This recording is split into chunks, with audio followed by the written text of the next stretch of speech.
This is Radio Health Journal. I'm Nancy Benson. This week, a beauty guide for women with cancer.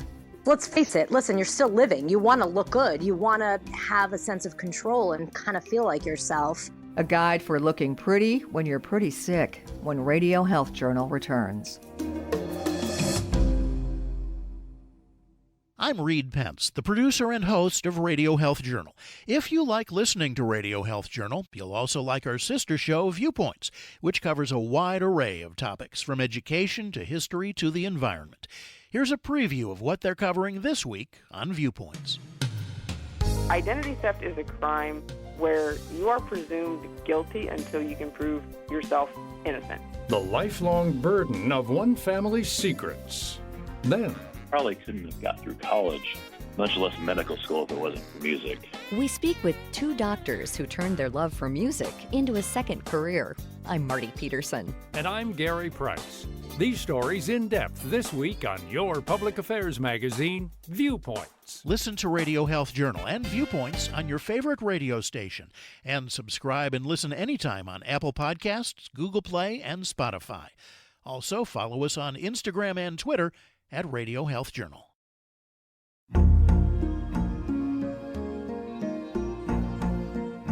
Cancer is a devastating diagnosis. All kinds of thoughts about life and death and the future could race through people's minds. But oncologists report that the number one question women ask when they receive a cancer diagnosis is not, "Am I going to die?"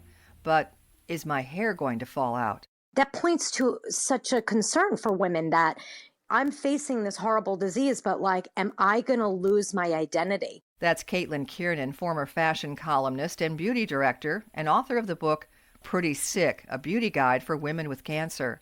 She says she asked the same question too when she learned she had breast cancer. I was told I was going to lose my hair, but not only was I going to lose my hair, I was going to lose my eyebrows, my eyelashes, my nails. A lot of people don't realize that with Taxol type chemo protocols, you can lose your nails or your nails can lift.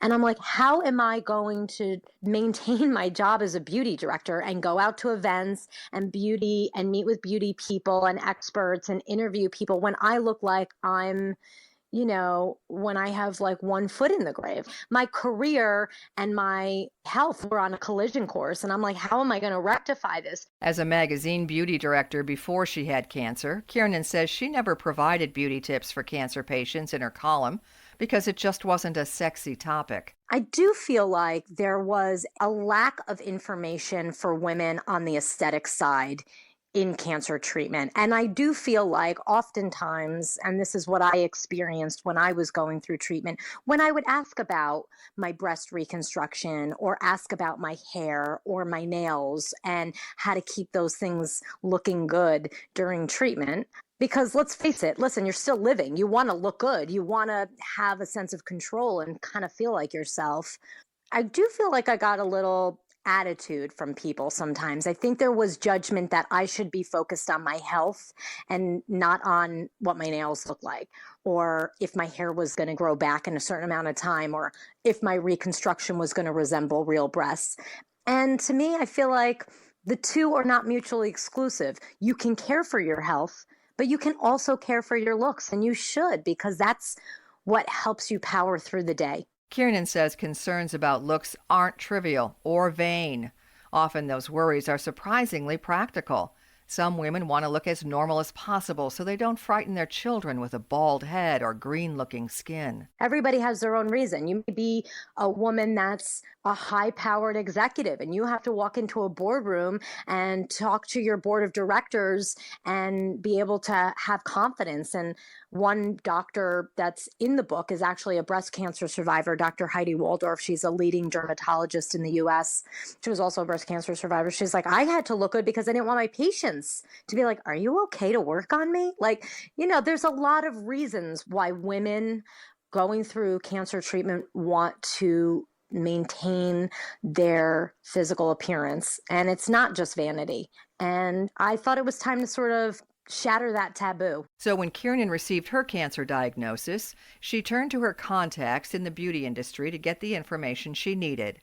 For example, Ted Gibson, an A-list celebrity hairstylist who has worked on people like Angelina Jolie and Deborah Messing. When I was getting ready and prepared to start my chemo protocol, I called him and I was like, all right, here's the deal. Like, what do I do?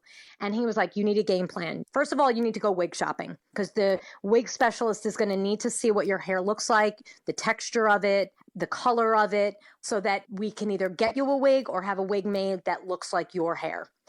Secondly, you need to cut your hair because within 14 days of starting chemo, your hair starts to fall out, and it falls out fast and furious. It comes out, starts coming out in clumps. It's on your pillow, it's on your clothes, and it really is a very disconcerting situation. Next, Kiernan spoke to dermatologist Dr. Heidi Waldorf, also a breast cancer survivor. She gave me amazing tips, just not only about skincare and taking care of yourself, but she also had really awesome tips about how she tweaked her makeup, after her eyelashes and her eyebrows fell off. Like, one of the tips that she told me was that she went out and bought these really cool sunglasses and eyeglasses and had the optician put in little pads on the nose. So it raised her eyeglasses up a little bit. So it covered where her eyebrow was. So most people didn't even know she didn't have eyebrows during that time. And she was like, when I went in to see patients, it just made me look like I had more authority, that I was kind of like more geek chic. And I thought, wow, that's just so genius. Like, who would have thought about that?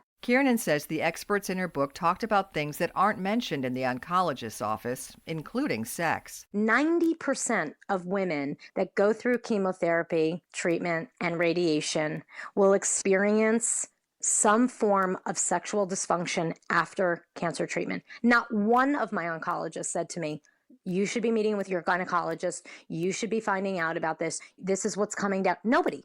And I was at the best institutions under the best doctors. So if I'm not being told, what's the woman in Alabama or Kentucky or in more remote areas than I was in New York City, what information is she getting? Like, to me, why isn't anybody talking about this? This is important information. This is life altering. It really has a major effect on your quality of life. And it doesn't just affect us, it affects our partners. Kiernan understands that getting glammed up when you're undergoing chemo isn't for everyone. Even under the best of circumstances, it's a hard road. When you're dealing with things like breast cancer or cancers that you are required to have a chemotherapy, that you lose your hair, there is so much of basic cancer treatment that makes you lose your femininity step by step by step. Surgery cuts your breasts, you have your breasts cut into or removed. You lose your hair, your skin starts to break out in acne. A lot of people don't even know that like cystic acne becomes a thing during chemotherapy. And you want to feel like a woman. You're losing such essential things that the little things really end up making such a huge difference in your self-esteem, how you're feeling about yourself, keeping a positive attitude. The little things get you through the long game, in my opinion. Listen, I'm not telling you to put on eyeliner. I'm telling you, if you're going to do it, here's the best way to do it. Or if you want to find a wig and you want to wear a wig every day, then here's what you should look for. But by no means should you feel like you have to do it. It's too much. It's too much. With the whimsical illustrations and girlfriend feel of the book, Kiernan hopes she can help women who are cancer patients forget for a moment the horror of the situation. You can learn more about Caitlin Kiernan and her book, Pretty Sick, by visiting our website at radiohealthjournal.org. Our writer-producer this week is Polly Hansen. Our studio producer is Jason Dickey. I'm Nancy Benson.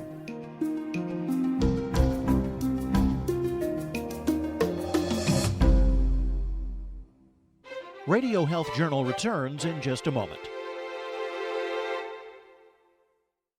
It's National Alzheimer's Disease Awareness Month, as well as National Family Caregivers Month.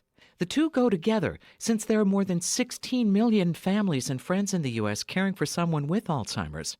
According to the Alzheimer's Association, 4 out of 5 caregivers say they'd like more support in providing care, especially from their families, yet 39% haven't engaged others in caregiving tasks. Ruth Drew, Director of Information and Support Services for the Alzheimer's Association, has suggestions on ways to help. Make a standing appointment to give the caregiver a break so they can run errands or go to a support group. Caregivers often feel isolated or alone, so check in with a phone call or stop by for a visit. And when you offer support, be specific. Say, I'm going to the store. What do you need? Rather than call me if you need anything. People overwhelmingly agree caregiving for someone with Alzheimer's should be a group effort. Find more tips and resources for caregivers at alz.org. According to the American Cancer Society, prostate cancer is one of the leading causes of cancer deaths in American men. That's why, for men with prostate cancer at risk of progressing, monitoring for signs of progression is critical. I'm Dr. Chris Pazanka, a urologist at Associated Medical Professionals in New York who has been paid by Janssen Biotech as a spokesperson. Men with prostate cancer, whose disease progresses after treatments like surgery or radiation, may receive hormone treatment to lower testosterone called androgen deprivation therapy, or ADT. However, for certain men, prostate cancer can further progress despite this treatment. Prostate cancer that has not spread to other parts of the body and no longer responds to a medical or surgical treatment that lowers testosterone, or ADT, is called non-metastatic castration-resistant prostate cancer, or NMCRPC.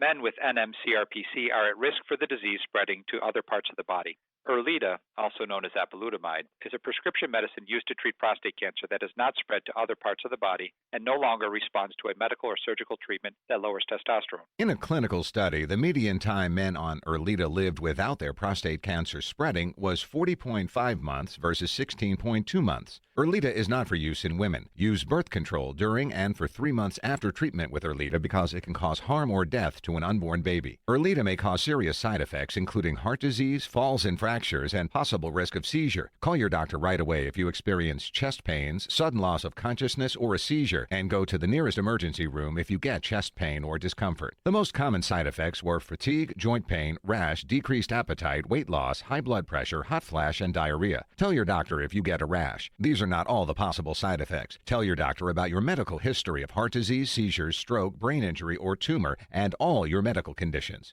If you're concerned about your prostate cancer spreading, ask your doctor about Erleada. For more information, please see our ad in Popular Mechanics. Call 1-877-546-3586 or visit www.erleada.com. And that's Radio Health Journal for this week. Radio Health Journal is a production of MediaTrax Communications. Follow us on Twitter, Facebook, and Instagram to learn more. And check Apple Podcasts, Google Play, and Spotify for a library of past programs. Plus, you'll always find previous segments and information about our guests at radiohealthjournal.org. Join us again next week for another edition of Radio Health Journal. Coming up next week on Radio Health Journal. It's not only about how well they can do their job and shoot at the target and use force when needed or not. It's also about their stress, about their sleep, their food, and those kinds of interventions are missing. How do we help America's most sleep-deprived profession, law enforcement? Then things to consider when it comes to pet food.